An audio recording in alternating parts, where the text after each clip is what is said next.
WHO की report है जिसमें 970 मिलियन पीपल हैं जो कि एंजाइटी और डिप्रेशन का शिकार हैं। ये सोसाइटी का प्रेशर, ये पैसे का प्रेशर किस पे ज़्यादा आता है? लड़कों पे आता है, क्योंकि कमाना असल काम ही उनका है। आपको अल्टीमेटली जॉब छोड़नी है अगर आपने अपना बिजनेस प्रॉपर ग्रो करना है। अब ये पाकिस्तान में डैम्स होते अच्छे खासे, एक दो भी अगर अच्छा डैम होता तो ये फ्लड आता।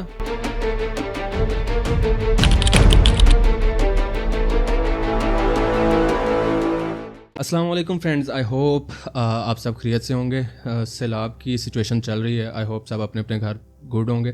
और आज हमारी पहली एपिसोड है और इस एपिसोड के अंदर जो हमने पहली टॉपिक उठाया डिस्कशन के लिए वो ये है कि हम लोग सिर्फ सरवाइव कर रहे हैं ज़िंदगी को या ज़िंदगी को एक्चुअल में इंजॉय भी कर रहे हैं। तो इसी टॉपिक को आगे फर्दर कंटिन्यू करते हुए मेरा पहला क्वेश्चन होगा वैसे, और वो क्वेश्चन ये होगा कि एक्चुअल में द थिंग इज़ के आज तक जितनी भी हमने ज़िंदगी गुजार ली है और जितनी अभी आगे आनी है, इसके अंदर जो गुजार लिया उसके अंदर मैं बेसिकली पूछूंगा कि जितने भी दिन गुजरे हैं कोई ऐसा दिन था जिसमें एक्चुअली लगा हो कि हाँ यार मैं ज़िंदगी को इंजॉय कर रहा हूँ, सिर्फ जी नहीं रहा। लाइक रिपीट पे हम रिपीट पे लगे हुए हैं कि हम सुबह उठ रहे हैं, सुबह उठे, ऑफिस के लिए तैयार हुए, ऑफिस गए, वापस आए, आगे खाना पीना किया, फैमिली के साथ टाइम गुजारा, सो गए और सुबह से फिर रिपीट टेलीकास्ट। तो व्हाट डू यू थिंक, कोई ऐसा दिन आपकी लाइफ में गुजरा हो कि हाँ ये दिन मैंने इंजॉय करके गुजारा है? यार मैं अगर अपनी बात करूं तो मेरे तो काफ़ी दिन गुजरे हैं। मैं अच्छा। हालांकि लेकिन वो वीकेंड्स ही होंगे। वीकेंड्स ऑब्वियसली वीकेंड्स, लेकिन अगर मिसाल के तौर पे अगर हमें कोई टाइम ऑफ लेना भी पड़ता है अगर अपनी कंपनी से, तो वो भी अब किसी न किसी काम के लिए ही होता है। यानी कि अपने लिए नहीं होता, अपने फैमिली के कोई काम हो सकते हैं या कोई ना कोई काम ही होता है जिसकी वजह से टाइम ऑफ लेना पड़ता है, हॉलीडे लेनी पड़ती है। अदरवाइज मोस्टली वीकेंड्स ही होते हैं जब थोड़ा बहुत टाइम निकाल लेते हैं अपने लिए, दोस्तों के लिए। ओके, जैसे कहा कि जो भी हमारे काम निकल रहे हैं वो मोस्टली फैमिली के काम होते हैं, बट क्वेश्चन तो फिर वो ये आ गया ना कि अपने लिए कब टाइम निकाला। लाइक हम रिसेंटली एग्जांपल उठाएं, हम लोग गए थे किधर, टूर करने गए थे। वो टूर के लिए जो टाइम निकालना था वो हेक्टिक था कि नहीं था? लाइक चीज़ें सोचना कि मुझे ऑफिस से छुट्टी लेनी है, मुझे ये चीज़ मैनेज करनी है, ये चीज़ मैनेज करनी है, और फिर जाके अपने लिए टाइम निकला। और उस टाइम के अंदर भी अगर मैं तू तो ज़्यादातर फ्री था, अगर मैं अपनी बात करूँ मैं लैपटॉप पे लगा हुआ था। लैपटॉप पे तुम लगे थे, बाकी भी दोस्त लगे थे। मेरा जो पर्सनल ओपिनियन था कि हमारे टूर करने का मकसद क्या है? मकसद ये था कि थोड़ा सा हम अपना जो साइकिल है ना हमारा, उस साइकिल से निकल के थोड़ा सा अपने आप के लिए टाइम निकालें, एंजॉय करें, उसके बाद आके यही चीज़ें देख लेनी है आके इसके बाद। तो कहने का मकसद ये है कि मैं इसलिए अपना लैपटॉप भी वगैरह नहीं लेके गया ताकि थोड़ा सा एंजॉय करें। नहीं, द थिंग इज़ ना, एज ए अगर हम सोचें as a middle class thinking के लिहाज से सोचें, मैं एक टूर पे हूँ, लेट्स सपोज किसी की एग्जांपल नहीं देते, अपनी लेते हैं, हम लोग एक टूर पे गए हुए हैं, राइट? अब एक टूर पे गए हुए हैं, देन सडनली एक क्लाइंट आता है, हम 3 दिन के टूर पे हैं, सडनली एक क्लाइंट आता है जो आगे कहता है यार ये काम मेरा 2 दिन के अंदर कर लो, मैं आपको $1000 दूंगा। As a middle class thinking हम टूर को भूल जाएंगे, ये बात शर्ती है। ऐसे ही है। लेकिन अगर हम लाइफ को एंजॉय कर रहे होंगे ना, तो हम उस चीज़ को एक टाइम के लिए साइड पे रखेंगे कि यार चलो अब जो करने आए हैं हम वो काम करें, हम पैसे बाद में जाके बना लेंगे। पैसे बन जाएंगे यार, पैसों की क्यों टेंशन लेते हो? जब बनने होंगे, नसीब में होंगे, तब आ ही जाने हैं, राइट? अच्छा, अभी जो तुमने बात की है कि हम अगर $1000 का फॉर एग्जांपल ऑर्डर आ जाता है तो हम टूर को भूल के क्लाइंट की तरफ हो जाएंगे, तो ये तुम्हारे ख्याल से एंजाइटी, डिप्रेशन, इन चीज़ों पर ओवरकम करना नहीं, यानी कि ये ओवरकम नहीं कर रही हमारे पे? फॉर एग्जांपल मैं तुम्हें एक स्टैट बताता हूँ कि अकॉर्डिंग टू 2019 970 मिलियन पीपल, ये WHO की रिपोर्ट है, WHO का सर्वे है। According to this report, WHO की रिपोर्ट है जिसमें 970 मिलियन पीपल हैं जो कि एंजाइटी और डिप्रेशन का शिकार हैं। और ये रिपोर्ट है 2019 की, राइट? और तुम्हें नहीं लगता कि ये बहुत ज़्यादा होता जा रहा है? नहीं, ये इसमें मैं अगर अपना इनपुट दूं, जैसे एक एग्जांपल है, डिप्रेशन किस लिए आ रहा है? महंगाई की वजह से, लोग अपने अखराजात नहीं पूरे कर पा रहे, इस वजह से। मेजर रीज़न यही है। वो जो गर्लफ्रेंड बॉयफ्रेंड्स वाले चक्कर हैं वो सेकेंडरी है मेरी नज़र में, लेकिन मेजर रीज़न आता है कि जब अब अपना बंदा एक जो भी पर्सन है वो अपने डेली स्पेंड ही नहीं पूरे कर पा रहा, तो वो किस तरह से सर्वाइव करेगा। और इसमें कसूर किसका है? इसमें एज ए इंडिविजुअल देखा जाए तो किसी एक पर्सन का तो कसूर है नहीं, इसमें पूरी सोसाइटी आ जाती है, पूरा कल्चर आ जाता है, पूरा आपका कंट्री आ जाती है जो ये सारे के ऊपर जिम्मेदार है। इंडिया के अंदर अगर हम बात कर लें, सुसाइड सबसे ज़्यादा इंडिया के अंदर हो रही होती है मोस्टली, अगर मैं राइट, इंडिया और जापान के अंदर। तो वहाँ पे सुसाइड की मेजरली रीज़न क्या होती है कि कोई लड़का है वो घर पैसे नहीं दे पाया, कोई स्टूडेंट है तो वो तालीम नहीं हासिल कर पाया। अब ये स्टूडेंट का टच आया बीच में, राइट, स्टूडेंट का टच आ रहा है, वो भी एंजाइटी में क्यों जाता है कि भाई मैं अगर अच्छा पढ़ूंगा नहीं, अच्छा कमाऊंगा नहीं। तो हर चीज़ for my point of view आके लिंक कर रही होती है पैसों से, कि भाई एंड रिजल्ट क्या है कि पैसा कमाना है तो ही हम इस दुनिया में खुश रह सकते हैं, पैसे के बगैर खुशी है ही नहीं। और ये चीज़ ऐसी फिट कर दी गई है, और ये स्पेशली मैं इसमें वो क्या कहते हैं, इल्ज़ाम तो नहीं दूंगा लेकिन मैं पॉइंट आउट करूंगा इस सोशल मीडिया को, ठीक है। हमारे जितने भी बड़े बड़े इन्फ्लुएंसर्स हैं वो अगर ठीक है आप अपनी लाइफ में हैप्पी हो, जो भी कर रहे हो आप अपनी हद तक रखो, आप जब आगे वो सोशल मीडिया पे दिखाते हैं तो उनका भी कसूर नहीं है, वो अपना काम कर रहे हैं। लेकिन हमारे लोग ऐसे उनसे इन्फ्लुएंस होते हैं, फिर वो ये चाहते हैं कि भाई हमारी भी लाइफ उन जैसी हो। एक एग्जांपल के तौर पे पिछले दिनों एक इन्फ्लुएंसर की शादी हुई थी, ठीक है, राइट, इतना पैसा उड़ाया गया। अब यहाँ पे मैं पॉइंट ये रखूँगा कि अगर उसको कोई छोटी सिस्टर देख रही है या कोई देख रहा है ऐसा, छोटी जो फीमेल कह लो कि देख रही है, तो उसके माइंड में ये चीज़ नहीं आएगी कि यार अगर मैं अगले घर जाऊँ तो मेरे साथ भी ऐसी सिचुएशंस हो, मेरे जाऊँ तो आगे गाड़ी लगी हो, लड़का अच्छा कमाता हो। तो इसमें कसूर किसका है? अब जितनी भी सुसाइड का रिकॉर्ड आपने बताया तुमने, अब उसके ऊपर आई डोंट नो रिसर्च किया है नहीं कि आई एम प्रीटी श्योर कि ज़्यादातर लड़के होंगे। उसका रीज़न क्या है? ये सोसाइटी का प्रेशर, ये पैसे का प्रेशर किस पे ज़्यादा आता है? लड़कों पे आता है, क्योंकि कमाना असल काम ही उनका है। अच्छा, इसी से रिलेट मैं एक और, तुमने जो बात की है बड़ी अच्छी बात की है, और इसी से रिलेटेड मैं एक और पॉइंट देता हूँ जो कि एक पॉजिटिव एस्पेक्ट भी आता है। फॉर एग्जांपल कोविड के बाद ये पाकिस्तान का सर्वे है जो कि मैकेंजी एंड कंपनी, मैकेंजी दुनिया की one of the most popular companies में से एक है, और ये उसकी रिपोर्ट है कि अकॉर्डिंग टू 2019 पाकिस्तान में $350 मिलियन इन्वेस्टमेंट्स आई हैं, जो कि वीसी फंडिंग्स में आई हैं। तो अगर फॉर एग्जांपल ये प्रेशर, काम का प्रेशर, ये एंजाइटी और ये चीज़ें ना होती तो क्या हम इस चीज़ को इतना ग्रो कर सकते? सो यहाँ पे मेरा एक क्वेश्चन बन रहा है बेसिकली कि ये जितनी भी फंडिंग्स आ रही हैं, ठीक है, ये सारी की सारी फंडिंग, ये सारी की सारी इन्वेस्टमेंट गई किधर आखिर? ये अवाम के ऊपर तो लगी, कहाँ पे लगी? लेकिन अगर एक एग्जांपल के तौर पे ये जो रिपोर्ट है ये प्रॉपर एक स्टार्टअप्स की रिपोर्ट है कि इतनी फंडिंग डिफरेंट स्टार्टअप्स को हुई है, स्टार्टअप्स ने इतनी फंडिंग ली है ग्लोबली, पाकिस्तानी स्टार्टअप्स ने ग्लोबली इतनी फंडिंग ली है। ये मैकेंजी की रिपोर्ट है। ये ऐसा नहीं है कि फंडिंग गवर्नमेंट को आई और गवर्नमेंट ने फंडिंग अपने कामों में लगा दी है, वो सीन नहीं है। ये पाकिस्तानी स्टार्टअप्स की फंडिंग है। अगर पाकिस्तानी स्टार्टअप इतना उठा रहा है, इतना आगे ग्रो कर रहा है, तो वो ज़हरी बात है अपनी हद तक कर रहे हैं, राइट। अगर लेट्स सपोज एग्जांपल है, हम अपना स्टार्टअप शुरू करते हैं, जो मल्टीपल ट्राई भी किए थे। सो द थिंग इज़ कि हम एक स्टार्टअप का प्लान करते हैं कि हमें ये XYZ काम शुरू करना है, राइट। हम फंडिंग के लिए जाते हैं।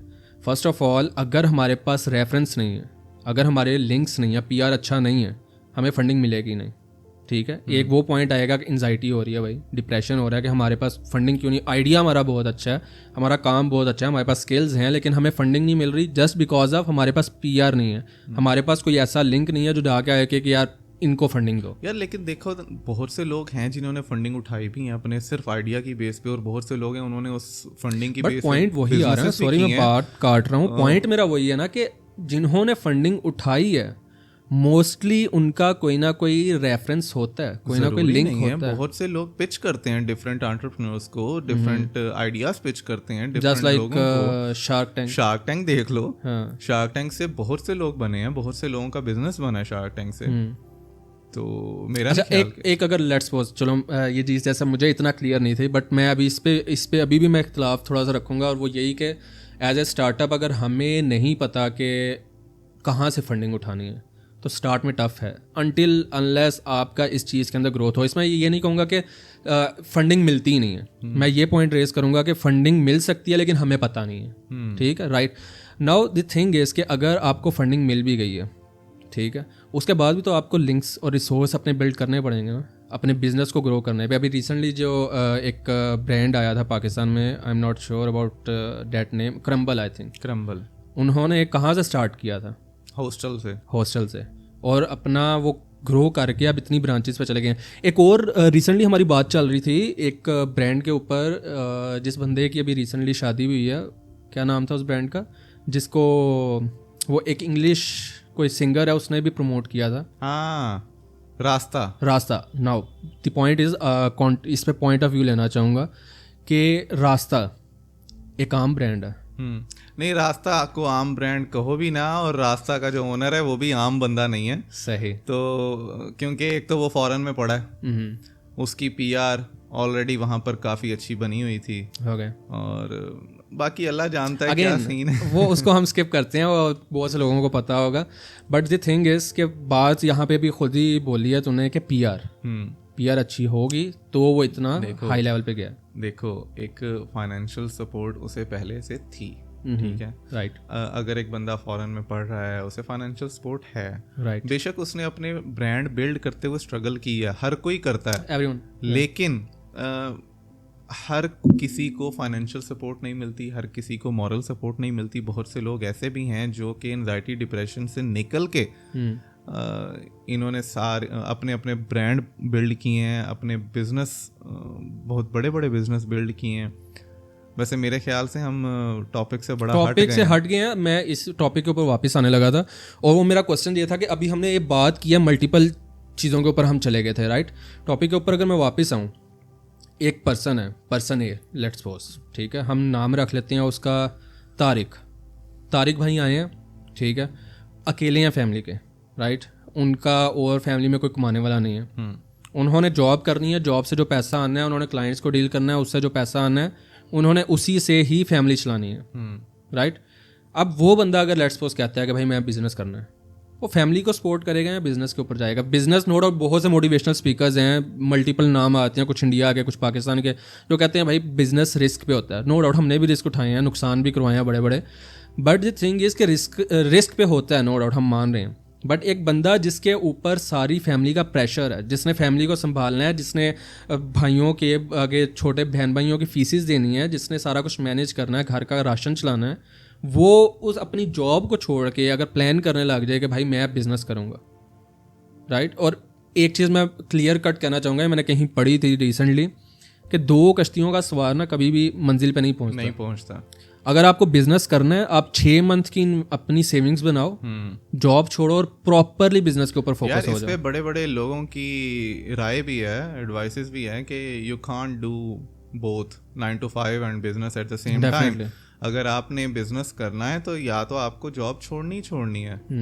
हाँ, बहुत से लोग हैं वो अपना एक स्टार्टअप बिल्ड करते हैं, स्टार्टअप को अपना टाइमली 9 to 5 से अपनी घर की रिस्पॉन्सिबिलिटीज़ करते हैं, और जो अपनी साइड हसल है उससे वो बिजनेस रन करते हैं, अपने स्टार्टअप को टाइम देते हैं, लेकिन अल्टीमेटली उन्हें जॉब छोड़नी है अगर प्रॉपर्ली मैनेज करना है। उसकी एक वजह है, आप मैनेज नहीं कर सकते। कर सकते होते तो हर कोई साथ जॉब भी कर रहा होता, साथ बिजनेस भी कर रहा होता, ठीक है। आपने अपनी फैमिली को भी अगर गवर्नमेंट जॉब कर रहे हो ना फिर कर सकते हो, टेंशन कोई नहीं है कि निकाले जाओगे। Okay, continue. वो तो एक अलग पॉइंट है। लेकिन आपको अल्टीमेटली जॉब छोड़नी है अगर आपने अपना बिजनेस प्रॉपर ग्रो करना है। हाँ, अगर आपने एक सर्टेन लेवल तक चलाना है तो जस्ट फॉर पॉकेट मनी, तो फिर आप हो सकता है दोनों चीजें साथ साथ करते रहो, लेकिन अल्टीमेटली उसका कोई फायदा नहीं ना। वही टाइम आप अपनी जॉब को दे दो तो हो सकता है। जॉब पे भी मैंने बहुत से लोग देखे हैं ग्रो हो जाते हैं, बहुत से लोग देखे हैं जो जॉब पे से भी ग्रो हो जाते हैं। हमारे डायरेक्टर, अगर कंपनी अच्छी हो, हमारे डायरेक्टर हैं, उनके पास लैंड क्रूजर है, हमारे जो मैनेजर हैं जो एंड देयर एम्प्लॉयज, हमारे जो लीड है, इवन दूर क्या जाना, मेरी कंपनी में जहाँ मैं काम करता हूँ वहाँ पे जो लीड है इस वक्त, उसके पास हैवल है, माशाल्लाह से। और चल रहा है, जॉब से भी बनता है, अब जरूरी नहीं है। ये बात तो चलो समझ में आ गई। अच्छा, एक और चीज़ इसी में बताता हूँ, पर्सनल सेटिस्फेक्शन इज बड़ी इंपॉर्टेंट है। पर्सनल सेटिस्फेक्शन तब होती है जब आपको लगे कि यार देखो, अब फॉर एग्जांपल मैं अपनी मिसाल लूँ, मेरे पास एक गाड़ी है, एक घर है, तो मैं कहूँ नहीं यार ये नहीं, मुझे इससे भी बड़ा चाहिए, मुझे इससे, मेरे पास बड़ा है, उससे भी बड़ा है। जब वो चीज़ आ जाती है ना, तो वो पर्सनल सेटिस्फेक्शन रहती ही नहीं है। पर्सनल सेटिस्फेक्शन लोग पूरा पाकिस्तान खा के भी कहते हैं हो रहा है तो पर्सनल सेटिस्फेक्शन इसलिए ज़रूरी है कि मैं, अगर मेरे पास एक गाड़ी है, एक घर है, मेरा साइकिल चल रहा है और अच्छा चल रहा है, और मुझे अगर साइड हसल करने की ज़रूरत है तो वो किसी और अपने डिज़ायर्स, अपनी चीज़ों के लिए, ताकि मैं मज़ीद बिल्ड कर सकूं अपने आप को, वो एक डिफरेंट चीज़ है। लेकिन मैं अगर अपनी बात करूं तो उसमें I think I am happy, और जो बाकी हमारी ख्वाहिश है ना वो यही है कि एक छोटी सी गाड़ी, छोटा सा घर, अच्छी फैमिली, बस दैट्स इट। इससे ज़्यादा चाहिए भी नहीं। आई थिंक मैं ये कहूँगा कि इससे ज़्यादा अगर हो ना आपके पास, आप किसी की हेल्प में लगा दो। जितने आजकल बेरोज़गारी चल रही है, बिल्कुल किसी को कोई रेडी लगा के दे दो या कुछ इस तरह कर दो ताकि उसकी हेल्प हो जाए, दैट्स इट। बट पॉइंट मेरा अभी भी क्लियर नहीं हुआ जो मैंने स्टार्ट में रेज़ किया था कि ठीक है, बहुत से लोग हैं जो जॉब पे भी ग्रो कर रहे हैं, लेकिन अगर एक बंदा है जिसके पास ना 6 मंथ की सेविंग्स हैं, ना वो एग्जाम्पल के तौर पर एक मज़दूर है, नॉर्मल दिहाड़ीदार मज़दूर, उसकी मंथ के बाद 30-40 हज़ार रुपया सेविंग्स मतलब उसे बच रहा है जो उसने खर्चे चलाने हैं, उसमें वो बच्चों का दूध पानी का भी करेगा, राशन भी डालेगा, घर का किराया, बिजली वगैरह। ऐसा बंदा या तो कब्जा ग्रुप बन सकता है राइट, या फिर यही करके वो अपनी ज़िंदगी गुजार देगा। ये ऐसे लोग तो बिज़नेस ही ना कर सकते। ऐसे लोगों के लिए आई थिंक सोचना चाहिए, जो बिज़नेस कर रहे हैं उन्हें, इन लोगों के लिए सोचना चाहिए कि हाँ यार ये मेहनत कर रहे हैं, इनको अच्छी सैलरी दो। आजकल हम बाहर इधर निकलो, जोहो टाउन जाओ, आप सुबह के टाइम देखा कैसे मजदूर बैठे होते हैं, काम ही कोई नहीं है, और अगर कोई लेने आता भी है तो वो कहता है 1000 रुपये में हमारा पूरा दिन गुजार दो। अब पूरा दिन एक बंदे ने काम करना है, वो 1000 रुपये में, उसका 1000 रुपये में क्या चलता है आजकल? यार इसके लिए ना थोड़ी सी एजुकेशन अपर लेवल के लिए भी ज़रूरी है। एहसास नाम की चीज़ है, एहसास बड़ा ज़रूरी है अपने से नीचे वाले तबकों के लिए। जब एहसास आ जाएगा ना, तब हो सकता है मामला थोड़े से बेटर हो जाएं। तो इस चीज़ को ना टैकल करने के लिए अपर लेवल के लोगों को एहसास थोड़ा सा ज़रूरी है। लेकिन मैंने बहुत से लोग देखे हैं जो हेल्प आउट करते भी हैं। फॉर एग्जांपल हम नॉन मुस्लिम कम्युनिटी में भी देख लें, Angelina Jolie is one of the largest charity providers, जिसने बहुत सी चैरिटी डोनेटर्स, हाँ, जिसने नहीं, उसने सिर्फ फ्लड की बात नहीं करते, उसने पूरी दुनिया में जितनी चैरिटीज़ एंजेलिना जूली ने की हैं, मेरे नहीं ख्याल से और किसी ने की हों। और तो अगेन बात वही है, बहुत से लोगों को पता भी है, लेकिन बहुत से लोगों को नहीं भी पता, जिसमें थोड़ी सी अकड़ इस तरह का हो जाता है पैसा आने के बाद, तो वो नहीं उस चीज़ को हैंडल नहीं कर सकता, बेयर नहीं कर पाता, मुझे जो जहाँ तक लगता है। अगेन लाइफ सर्वाइविंग और लाइफ इंजॉइंग पे बात करते हुए, तुम्हें पता है एक और WHO की रिपोर्ट है जिसमें 2000 में जो एवरेज लाइफ थी ना, life expectancy, average life expectancy वो 66 ईयर्स थी। ओके, राइट नाउ पता है कितनी है? 73 years all over the world, या किसी एक ऑल ओवर द वर्ल्ड। यानी कि अगर इसको मैं आसान लफ्ज़ों में बताऊं तो 2000 में अकॉर्डिंग टू WHO जो एवरेज लाइफ थी, ह्यूमन लाइफ थी, वो 68 ईयर्स थी, और अभी राइट नाउ 73 ईयर्स है। तो अगर हम इतने ही दबाव में हैं, इतने ही प्रेशर में हैं, इतनी एंजाइटीज में हैं, सुसाइड्स इतनी बढ़ रही हैं, तो ये लाइफ एक्सपेक्टेंसी कैसे इंक्रीज होगी? नहीं, इसमें ना एक चीज़ मुझे भी याद आई है जो हमारे टॉपिक की ना, वो कहते हैं धज्जियाँ उड़ा देगी, और वो ये है कि पाकिस्तान खुश रहने वाले लोगों में टॉप नंबर पे आता है। यार मैं पाकिस्तान की रिपोर्ट नहीं बताई मैंने, मैं वैसे बात कर रहा हूँ। अगर अपनी कंट्री की बात करें तो टॉप नंबर पे आ रहे हैं, और यहाँ पे बेरोजगारी ने अन्नी डाली हुई है और हम टॉप पे आते हैं कि हम खुशहाल कंट्री हैं। हाँ जी, इसका मतलब मेरे ख्याल से इसका ये भी वजह हो सकती है कि हमारे लोग ना थोड़े से चिल हैं, यार कमाई हो रही है जितनी हो रही है, अल्लाह का शुक्र। इसमें मेरी नज़र में ना थोड़ा सा point of view Islamic touch भी आता है कि आपका अल्लाह पे तवक्कल है तो बस ठीक है, चल रही है ज़िंदगी। एग्जैक्टली यानी कि इसका मतलब तुम कह रहे हो कि पाकिस्तान में 50% से ज़्यादा लोग लाइफ एंजॉय कर रहे हैं। मैं ये नहीं कहूँगा एंजॉय कर रहे हैं वो, मैं बस ये कहूँगा वो बस खुश हैं, चल रहा है अपना। जैसे हम नहीं अक्सर कहते कोई चीज़ सोच रही है, टेंशन पड़ी हुई है, एंड पे सोचने के बाद एंड पे यही आता है यार जो होगी देखी जाएगी, अल्लाह मालिक। इवन हमें कोई अननाउन क्या कोई बंदा भी आके पूछता है, बेशक हमारे अंदर जितने भी मसले मसाइल चल रहे हैं, कोई पर्सन आके पूछता है यार क्या हाल चाल है, मज़े, अल्हम्दुलिल्लाह, शुक्र अल्लाह का, मज़े में। अच्छा, मज़े से मुझे याद आया कि तुम लास्ट टाइम टूर पे कब गए थे? यही जो पिछले दिन अभी गए, उससे पहले कब गए थे? वो जो 2 साल पहले गए थे। 2 साल पहले गए थे। और तुम्हें पता है अमेरिकन एक्सप्रेस की रिपोर्ट के मुताबिक 59% ऑफ रिस्पोंडेंट्स 1 से 3 बार इंटरनेशनल टूर करते हैं। 59% ओवरऑल पूरी दुनिया में। ओके, ये पूरी दुनिया की रेशो है कि 59% of respondents usually tour themselves in 1 to 3 times internationally in a year, in a year। लेकिन इसमें मेरे ख्याल से रेशो जो ज़्यादा रेशो होगी ना वो यूरोपियन की होगी। रीज़न उनका दिसंबर का मंथ ऑलमोस्ट छुट्टियों में गुजरता है। हमें भी छुट्टियां होती हैं, लेकिन हमें ऑफिस से कभी जो है हुआ ऐसा कि छुट्टी हो रही है कि लंबी छुट्टी हो गई है, बट दिसंबर में एक ऐसे लास्ट 15 डेज़ आते हैं, पता ही होगा वो उनका वो क्रिसमस वगैरह जो चलती हैं सारी, तो उनको लास्ट एटलीस्ट 2 वीक्स ऐसे होते हैं जिसमें उनकी फुल फ्री हैंड होता है, सैलरी भी मिलेगी, एंजॉय करो। यार अगर इसी दिसंबर को ही लेके आना है तो हमारा तो इस हिसाब से फिर नवंबर, दिसंबर, जनवरी, फरवरी पूरा नॉर्दर्न खाली होता है। जितने भी नॉर्दर्न में रिहायशी होते हैं, जो अमीर होते हैं वो बाहर चले जाते हैं, जो थोड़े से अमीर होते हैं वो इस्लामाबाद आ जाते हैं, हर किसी का इस्लामाबाद में घर है, जो थोड़े से लोअर तबके के होते हैं वो पंजाब में रोल रहे होते हैं। बट ये बात वो आ गई ना कि जो कर सकते हैं मैनेज, ठीक है, बट हम यहाँ पे मिडिल क्लास थिंकिंग को देख रहे हैं। तो दी थिंग इज़ कि अब जैसे इतना 59% बताया, राइट, 59% लोग जा रहे हैं। अब जो 41, राइट, जो ये नहीं जा पा रहे, उनमें वही होंगे ना जो मैनेज कर ही नहीं सकते, ठीक है। तो ये इसका मैं बेसिकली जड़ तक जाना चाह रहा हूँ कि इसका रीज़न क्या है। For my point of view इसका बहुत बड़ा रीज़न गवर्नमेंट भी है, हर कंट्री की हो, मैं सिर्फ पाकिस्तान की अगर बात ना गवर्नमेंट ले आओ तुम।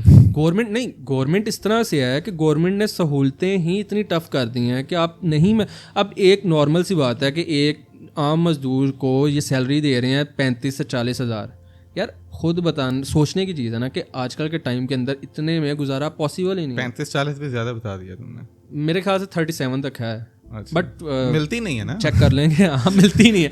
वो देखा था पिछले दिनों जो मेट्रो के ऑरेंज लाइन के भी लोग रो रहे थे। ऑरेंज लाइन के पिछले दिनों जो स्कैंडल निकला है कि 6 महीने से उनको उनकी सैलरीज नहीं मिली, तो अगेन वही मिलती नहीं है। अच्छा, तो अब तुमने ये जो जिक्र किया जिन बातों का, तुम्हें नहीं लगता कि अकॉर्डिंग टू द रिपोर्ट जो मैंने अभी कोट की है उसके हिसाब से हमें इवन इंटरनेशनली ना हो, हम डोमेस्टिक टूर भी साल में एक बार हमें करना चाहिए कि हम एक साइकिल ब्रेक करके, जो हमारा 9 to 5 साइकिल है वो ब्रेक करके, और हम एक अपनी हेल्थ को प्रायोरिटाइज करके जाएं और थोड़ा सा डेफिनेटली ये हर इंसान की लाइफ में होना चाहिए। माइंड फ्रेश हो जाता है, माइंड आपका रिलैक्स हो जाता है।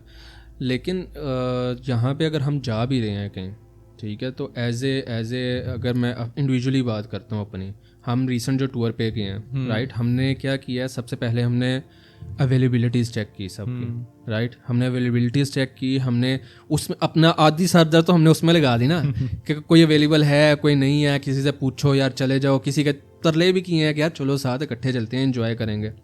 तो ठीक है, एक तरफ से अगर देखा जाए तो पॉइंट ठीक है कि आप जाओ, आप एंजॉय करो, अपनी लाइफ को एंजॉय करो, बट दूसरी तरफ ये है कि दुनिया जाने नहीं देती। ये जो हमारा सिचुएशंस है ना, हमारा टाइम है, इसमें किसी को बुरा कहने की भी ज़रूरत नहीं है। एक्चुअली ओवरऑल दी वर्ल्ड की अगर बात की जाए, एक मैं वीडियो देख रहा था, आई थिंक रील थी इंस्टाग्राम की या शायद यूट्यूब की वीडियो थी, जिसमें एक अमेरिका का बंदा था या शायद इंग्लैंड का था, जो क्या था कि आज से कुछ अर्सा पहले मैं कुछ सेंट्स लेके जाता था और अच्छी खासी मैं बचपन में खाने के लिए चीज़ ले आता था, वहाँ पे अब वही चीज़ें $10 की मिल रही हैं। इसका मतलब यह है कि महंगाई ओवरऑल हो रही है। इन्फ्लेशन तो ओवरऑल है, ये तो आपको स्टैटिस्टिकली हर रिपोर्ट में देख सकते हो आप। स्टैटिस्टिकली हर तरह की रिपोर्ट्स अवेलेबल हैं, इसमें सर्वेज अवेलेबल हैं। और इन्फ्लेशन ग्लोबली हुई है, हम इसमें पाकिस्तान या पाकिस्तान की गवर्नमेंट को नहीं कर सकते। यहाँ पे समझना चाहिए अवाम को भी, इवन समझना चाहिए, इवन पाकिस्तान में इन्फ्लेशन उस लेवल का नहीं गया जिस लेवल का बाकी फॉरेन कंट्रीज में गया है, यूरोप में गया है। Exactly. और इस पे हमें इवन दाद भी देनी चाहिए, दाद भी देनी चाहिए। कोविड में जितना इन्फ्लेशन ऊपर गया, जितना क्रिटिसाइज हुई यूरोपियन नेशंस, अमेरिकन नेशन जितनी क्रिटिसाइज हुई है, जितनी उन परेशान हुई थी, हमारे इमरान खान साहब ने अगर देखा जाए, नो डाउट उन्होंने बहुत ही अच्छे इक़दामात उठाए, अच्छे तरीके से डील किया। मैं नहीं समझता अगर इमरान खान के अलावा कोई होता तो शायद इतने अच्छे से डील कर पाता। अब राइट नाउ सिचुएशन देख लो, सैलाब है, सैलाब चल रहा है, पूरे पाकिस्तान में सैलाब हो रहा है, बिल्कुल, और हर जगह पानी ही पानी है। क्या इक़दामात उठाए गवर्नमेंट ने? कुछ भी नहीं उठाया। रील्स बनी है नहीं डाला आएगा मुझे भी कुछ ऐसा ही लग रहा है। Continue please. सो या द थिंग इज के ठीक है, हम ब्लेम नहीं करते, हर किसी का वही ना अपना अपना ज़र्फ है। सो द थिंग इज ज़र्फ के अकॉर्डिंग जो कर रहा है उसे करने दें। हाँ, नो डाउट। देखा जाए इस गवर्नमेंट ने भी बड़े अच्छे काम इक़दामात उठाए हैं। इस गवर्नमेंट ने जो कंस्ट्रक्शन के ऊपर काम किया, चाहे वो अगर यूनिवर्सिटीज़ वगैरह नहीं भी थी, लेकिन अगर इन्होंने जैसे मोटरवे ये गवर्नमेंट हमें ना दे के जाती, हम जीटी रोड पे जलील हो रहे होते। हाँ, लेकिन मेट्रो रिंग ये सारा कुछ रिलेट करो ना हमारे टॉपिक से अगर, तो क्या गवर्नमेंट ने, मैं इस गवर्नमेंट की बात नहीं कर रहा, ओवरऑल 1947 से अब तक जितनी भी गवर्नमेंट्स बनी हैं, क्या गवर्नमेंट ने कभी फैसिलिटेट किया है अवाम को? यार देखो, मैं एक चीज़ यहाँ पे सॉरी बात काट रहा हूँ। द थिंग इज कि गवर्नमेंट जो भी आती है, ठीक है, यानी कोई सियासत में आ रहा है, तो वो उसका मेन मोटो क्या होता है कि भाई मैं अपनी अवाम के लिए कुछ बेहतर करूँ, ठीक है। और जितनी भी गवर्नमेंट्स अब तक मैंने जब से होश संभाला देखी है ना, वो बहुत ही यानी दे के ज़रूर जाती हैं, लेकिन वो अपना ज़्यादा निकाल जाती हैं, राइट। तो वो जो ईमान के लिए सच्चा है, वो कंट्री के लिए सच्चा है कि मुझे एक अपनी कंट्री के लिए, अपने लोगों के लिए, अपनी कौम के लिए कुछ करना है, तो वो अपना आप देखेगा ही नहीं, वो करेगा डेफिनेटली। अब ये पाकिस्तान में डैम्स होते अच्छे खासे, एक दो भी अगर अच्छा डैम होता तो ये फ्लड आता। अब इतनी कंस्ट्रक्शन हुई है माशाल्लाह, अच्छी बात है, हम जितनी भी चीज़ें बनी हैं ओवरऑल हमें फ़ायदा दे रही हैं, इससे कोई डिनाई नहीं कर सकता। लेकिन अगर यही कंस्ट्रक्शन अगर डैम के ऊपर की जाती, यूनिवर्सिटीज़ बनाने के ऊपर की जाती, तो बड़े लिए हैं डैम वाले। मेरे ख्याल से हम टॉपिक के ऊपर वापस आ जाए। चले आगे। गवर्नमेंट ने, फॉर एग्जांपल, गवर्नमेंट ने फैसिलिटेट कैसे किया है एज एन नेशन, हमारी लाइफ को फैसिलिटेट कैसे किया, बेहतर कैसे बनाया है, इस पर बात कर लेते हैं थोड़ी सी। कौन सा ऐसा कोई पॉइंट है जहाँ तुम्हें लगे कि ये जो स्पेसिफिक पॉइंट है ना, ये फॉर करंट गवर्नमेंट, फॉर नहीं ओवरऑल कोई ऐसा पॉइंट बता दो जिसमें ना गवर्नमेंट ने किया हो फैसिलिटेट, और यंगस्टर्स को फैसिलिटेट किया हो, बेहतरी के लिए कोई इकदामात उठाए। यार इसमें ना अगर नहीं, मैं थोड़ी अच्छी बातें भी हो जाए, यंगस्टर की बात नहीं करूँगा मैं, लेकिन ओवरऑल अगर बात करूँ ना, जो करंट गवर्नमेंट इस टाइम चल रही है, उन्होंने जो रोड्स दी, मेरी नज़र में वो मोस्ट इम्पॉर्टेंट थिंग थी। नहीं देखो, फिर क्या वो रिलेट करती हैं हमारे टॉपिक से रिलेट करती हैं, फॉर मी आई थिंक करती हैं। उसका रीज़न ये है कि अभी लेट्स सपोज आप मिडिल क्लास पर्सन है, राइट। अगर कोई अमीर बंदा है, वो तो अगर कोई खुदा ना खास्ता लाहौर और इस्लामाबाद का उसने रूट पकड़ना है और कोई एमरजेंसी पड़ गई है, राइट, वो जाएगा। अगर मोटरवे नहीं भी है, जीटी रोड नहीं भी है, वो किसी ना किसी तरीके से अच्छी सवारी पकड़ के, फ्लाइट पकड़ के निकल जाएगा, ठीक है।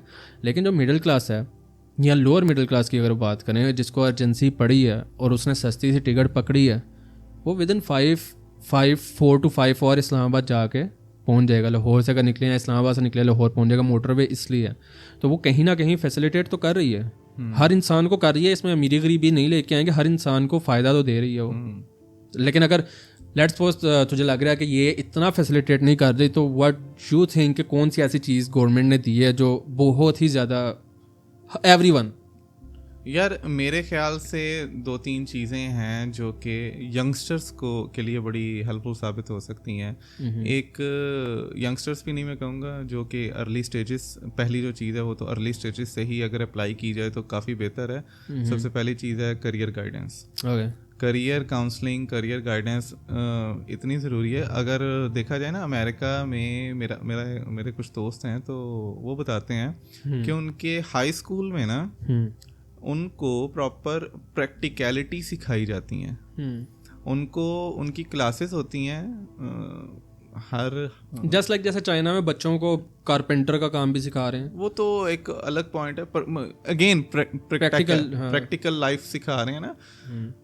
अमेरिका में मेरा दोस्त बता रहा था, उसको 1 साल में उसकी कुछ क्लासेस होती हैं जो कि उसको रेस्टोरेंट्स में लेके जाते हैं, टेबल मैनर्स सिखाते हैं, जेल में लेके जाते हैं, उनको सेल्स में लेके जाते हैं ताकि डिफरेंट प्रिजनर्स से कैसे इंटरेक्ट करना है, डिफरेंट प्रिजनर्स के साथ कैसे डील करना है, ये सिखाते हैं। ये चीज़ें प्रैक्टिकलिटीज़ हैं जो कि यूएसए पर्सन्स अपने बच्चों को सिखाते हैं। Definitely. ये चीज़ें अगर हम अपने स्कूल लाइफ में ऐड कर सकें, करियर का बता सकें कि कौन सा करियर। अभी अगर हम अपनी मिसाल लें, हम यूनिवर्सिटी तक एक बच्चे को उसके करियर का नहीं पता होता, उसने आगे क्या करना है। यूनिवर्सिटी डेफिनेटली नहीं पता होता, अगर फॉर एग्जांपल कंफ्यूज होता है। अगर फॉर एग्जांपल उसकी करियर काउंसलिंग की हो, उसको पता हो उसने आगे क्या करना है, उसके पास ऑप्शंस क्या हैं, तो उसका इंटरेस्ट भी पता होना चाहिए, उसको इसका इंटरेस्ट पता होगा, वो एक काम ऐसा कर रहा होगा जिसमें उसका इंटरेस्ट होगा, तो तुम्हें नहीं लगता कि बहुत सी चीज़ों से जो अभी हम टैकल कर रहे हैं, जो बहुत से लोग टैकल कर रहे हैं उन चीज़ों को, क्या वो उन चीज़ों से डेफिनेटली वो एक अगर ये चीज़ पहले की हुई हो तो ये चीज़ आगे इन फ्यूचर हेल्प करती है, हर स्टूडेंट को हेल्प करेगी। बट द थिंग इज़ कि मेरे ख्याल से मुझे लग रहा है कि तू थोड़ा सा ना भटक गया है कि तेरा अपना क्वेश्चन क्या था। यू सेड कि इस टाइम करंटली जो चीज़ें गवर्नमेंट्स ने की हैं ओवरऑल अब तक जितनी भी गवर्नमेंट्स आई हैं उनमें से सबसे बेस्ट क्या है? ये करियर काउंसलिंग वगैरह ये तो पाकिस्तान में चीज़ ही कोई नहीं है ना। नहीं कोर्सेज की नहीं है कहाँ पे? नहीं है ना, यही तो मैं कह रहा हूँ। होनी चाहिए। तुमने मेरे से पूछा तुम्हें क्या लगता है कि क्या होना चाहिए, तो मैंने उसका जवाब दिया। इस लिहाज से देखा जाए, लेकिन क्वेश्चन ये था कि करंट टाइम जो कुछ चल रहा है, जो कुछ गवर्नमेंट्स ने दिया है पाकिस्तान को, उसमें से कौन सी बेस्ट चीज़ है जो लगता है कि हाँ यार ये बेस्ट चीज़ है जो अभी तक गवर्नमेंट्स ने पाकिस्तानी अवाम को दी हुई है? अच्छा, ब्लैंक मैंने फिर मोटर में पकड़ लिया था। नहीं, बहुत सी चीजें हैं लेकिन राइट नाउ अभी माइंड में नहीं है, तो लेकिन है काफी कुछ है। अगर गूगल करके आएंगे, गूगल कर लेंगे। नहीं आजकल एआई करके आएंगे। या right. Okay, the thing is कि अगर मैं बात करूं कि जितना भी अभी तक हमने डिस्कस किया है या जो हमारा टॉपिक है, इसके ऊपर सम अप करते हुए अगर एक क्वेश्चन मेरा बनता है वो ये है कि इसमें फेथ हमारी हेल्प किस तरह से कर रहा है, तो उसके ऊपर क्या ज़हन में आता है? यार देखो, फेथ किस पर होना चाहिए ये भी बड़ा डिपेंड करता है। हम एज अ मुस्लिम फेथ हमारा टोटल अल्लाह पर है। लेकिन उसमें भी 2 कैटेगरीज आ जाती हैं कि एक वो लोग हैं जिनको कामिल यकीन नहीं होता, लेकिन जो लोग हैं जिनको कामिल यकीन है, मेरे ख्याल से वो खुश भी हैं। वो क्यों खुश हैं? क्योंकि वो टोटली डिपेंडेंट है अल्लाह पर। उन्होंने जो भी, अगर उनके साथ कुछ बुरा भी हो रहा है तो वो उस पर सब्र करते हैं। मैं इसमें अगेन इस्लामिक टच थोड़ा सा ले आया हूँ, और इस्लामिक टच ज़रूरी भी है हमारी लाइफ में, हर चीज़ में ज़रूरी है। आज से 1400 साल पहले अल्लाह ताला ने कुरान के ज़रिए हर चीज़ बता दी हुई है, क्लियर कट कर दी हुई है, जिसमें अगर हम एक मुकम्मल किताब है कुरान पाक, जिसको अगर हम तर्जमे से समझ के पढ़ें ना, तो मेरे ख्याल से ज़िंदगी के ये तमाम मसाइल से हम निकल सकते हैं। और अगर मेरे ख्याल से इसमें ना मुसलमानों का जो डाउनफॉल है ना, इस वजह से भी है कि वो कुरान और सुन्नत से दूर हो चुके हैं। उसका रीज़न ये है कि ऑक्सफोर्ड यूनिवर्सिटी के अंदर मैं सुना है कि इसके ऊपर कुरान के ऊपर प्रॉपर रिसर्च होती है। गोरे रिसर्च करके हमारा इस्लाम का, मुसलमानों का तरीका अडॉप्ट कर रहे हैं, और हम लोग हैं जो पढ़ते नहीं है, समझते नहीं है, अगर समझ में आता है तो अमल नहीं करते। इसलिए ये भी मेरे ख्याल से एक डाउनफॉल है मुसलमानों के लिए, स्पेशली ये जो हमारे एशिया के हैं, इंडिया पाकिस्तान के मुसलमान जो हैं, इनके लिए ज़्यादा इसलिए मसला आ रहा है कि इनका यकीन एक तो नहीं है इतना, और ऊपर से अगर कुछ चीज़ सुन रहे हैं, समझ रहे हैं, तो उस पर अमल नहीं कर रहे। बिल्कुल। और अगेन बात वही है कि जब आपने यकीन करना है ना, तो अल्लाह पे यकीन मुकम्मल करना है। राइट। थोड़ी बहुत चीज़ों से घबराना, परेशान होने से कुछ भी नहीं होगा। राइट। तो वही ना, अगर कोई भी, लेट्स सपोज मैं अगर बात करता हूँ कि कोई भी मिडिल क्लास बंदा है या कोई ऐसा बंदा है जो अपनी लाइफ में पूरे पैसे बना रहा है, बस अपनी लाइफ को गुजार रहा है, अगर उसका अल्लाह के ऊपर यकीन है, अल्लाह उसकी रोज़ी चलाई रखेगा। तो इसको सम अप करते हैं अगर हम, तो मैं at the end of our topic ये कहूँगा कि इंसान को एटलीस्ट चाहे वो कहीं टूर पे जा रहा है, नहीं जा रहा, या अगर वो मैं कहूँ कि इंजॉय इतना अच्छे से नहीं भी कर पा रहा, दिन का एक मोमेंट ऐसा लाजमी होना चाहिए कि वो खुद से बैठ के ना, एटलीस्ट एक दफ़ा खुद से बैठे, खुद से एक अच्छे से बात कर ले, अपनी शिकायतें अल्लाह को बताओ और ख़ुद से एक दफ़ा रिलैक्स होकर बात करो। तो आई थिंक वो काफ़ी हेल्प आउट करेगा अपने आप को सुकून फील करवाने में कि यार कोई तो बंदा है, कोई तो ज़ात है जो मेरी है बैठी हुई है सुनने के लिए। बिल्कुल। और आई वुड से कि always live in the moment. और ये एक सॉन्ग भी है वैसे। और एक और सॉन्ग का मैं कोड देता हूँ, इस्लामिक टच के बाद मैं सॉन्ग्स के कोड देना शुरू हो गया। और एक और सॉन्ग है डेमी लोवाटो का, लेट इट गो। चीज़ों को छोड़ें right now, live in the moment always. और ये दोनों बड़ी इम्पोर्टेंट एडवाइसेस हैं मेरी आप सबके लिए। Okay, so I think video को क्लोज करते हैं। So guys, I hope video में कुछ ना कुछ ऐसा एक पॉइंट तो लाजमी आया होगा जो आपको अच्छा लगा हो। और मिलते हैं आपके साथ किसी नेक्स्ट न्यू एपिसोड में, किसी न्यू टॉपिक के साथ। Over to you. Thank you. अल्लाह हाफिज़ कर देते हैं। बाय।